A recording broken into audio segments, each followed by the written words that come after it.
The text message arrived at 2:37 a.m., jolting me awake with its harsh blue light cutting through the darkness of our bedroom.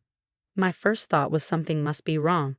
No one sends messages at this hour unless it's an emergency. My name is Elena Martinez, 35 years old, and little did I know that this single message would be the first thread in a complex tapestry of betrayal that would change everything. "We need to talk," the message read. It was from Sophia, my husband Michael's sister. I'd always known Sophia didn't like me. From the moment Michael and I got married 5 years ago, there was something beneath her polite smile. A tension, a barely concealed disdain that made family gatherings feel like walking through a minefield. Michael stirred beside me, his breathing deep and steady. He'd been working late at the law firm, something that had become increasingly common over the past few months. I carefully slipped out of bed, not wanting to wake him, and walked to the kitchen. The message continued. "Meet me at the cafe on Oak Street, 7 a.m. Don't tell Michael." My hand trembled slightly as I read the words. There was an urgency, almost a threat in her tone that sent a chill down my spine.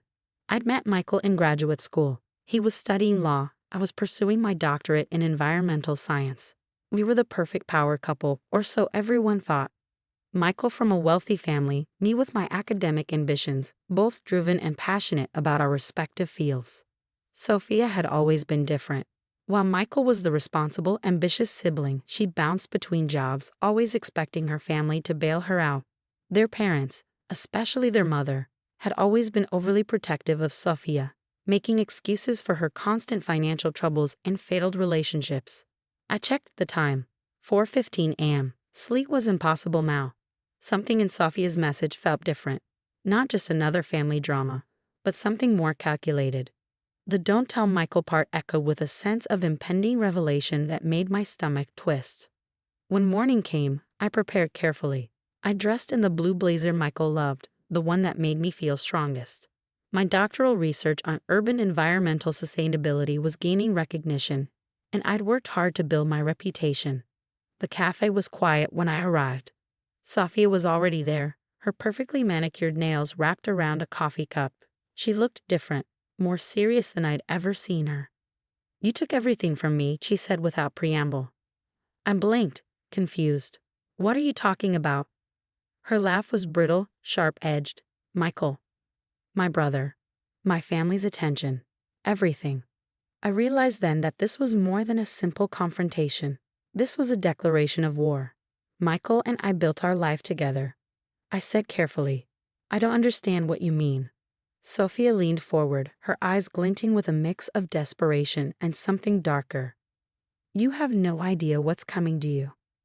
The way she said it, like a promise, like a threat, made my blood run cold.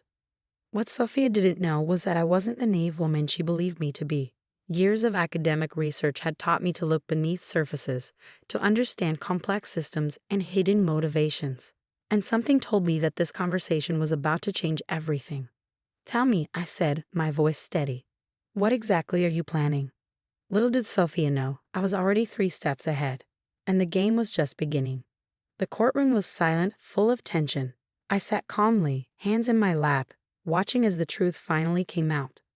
Sophia had made a mistake. She thought I was weak, just a quiet observer in my own life. For weeks, I had gathered proof. Bank records, secret messages, recorded talks. What I found was worse than I had imagined. Michael's mother, Eleanor, sat behind me. Her perfect suit and makeup couldn't hide her fear. She knew what was coming. "Mrs. Martinez," the judge said, "please summarize your claims." I stood up. "Your Honor, this was a planned effort to ruin my marriage and my life." I explained how Sophia and Eleanor had worked together to frame me. They faked messages and photos, hired private detectives, and built a false story of me cheating. Their goal was to make Michael divorce me and leave me with nothing. They believed that once I was gone, Michael would be easy to control. But they had underestimated me. I had been watching them, gathering proof for months. "The most important evidence," I said, "is this." I handed the court clerk a USB drive. It contained proof, bank transfers, conversations, and records of payments to lawyers and investigators. Thousands of dollars spent on lies. Michael sat in shock. His lawyer whispered urgently, but he had no defense. "This isn't just about a divorce," I said. This was a full plan to destroy my reputation, my career, and my future. The court reviewed the evidence, bank records, text messages, and recorded conversations. The truth was undeniable. The judge looked serious. What started as a divorce case had now become a bigger legal issue: fraud and harassment. Sophia turned pale. Eleanor looked shaken. Michael looked sick. My lawyer spoke next. The damage to my client is not just financial. Her career and emotional well-being were attacked.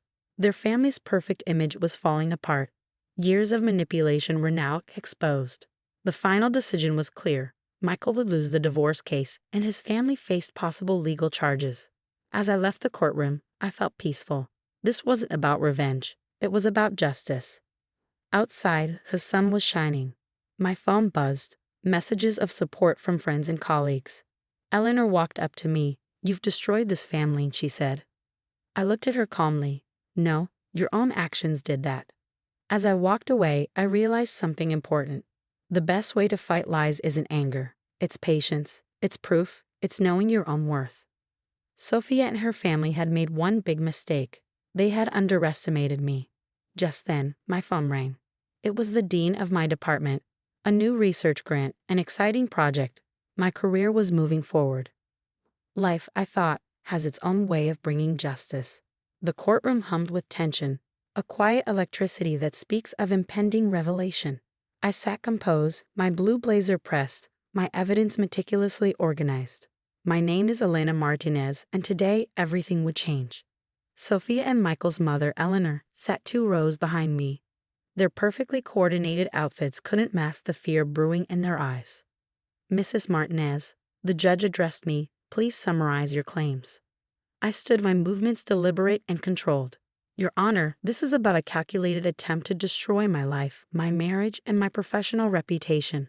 The evidence unfolded like a carefully constructed narrative. Bank statements, recorded conversations, text messages, a comprehensive trail of manipulation that stretched back months. Their plan had been intricate: fabricate evidence of my infidelity, create grounds for a divorce that would leave me with nothing. Michael would be easily manipulated once I was out of the picture. What they didn't understand was that I was never just a passive target. "Exhibit A," I said, sliding a USB drive to the court clerk. It contained a network of financial transactions, payments between Eleanor, Sophia, and a web of lawyers and private investigators.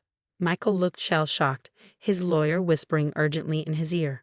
The confident attorney I'd married had been reduced to a cornered man. My lawyer began detailing the financial damages, not just monetary, but the emotional trauma, the professional reputation they'd attempted to destroy.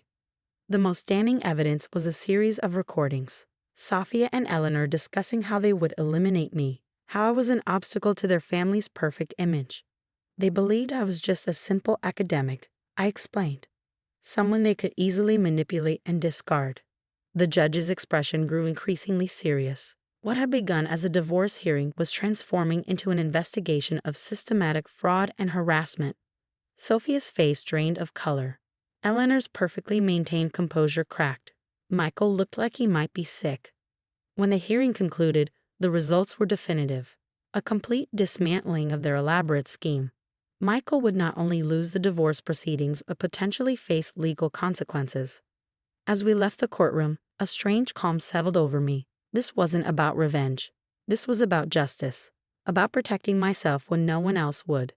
Outside, the summer sun blazed. My phone buzzed with messages of support from colleagues, my research team, people who understood my true value. Eleanor approached, her usual confidence gone.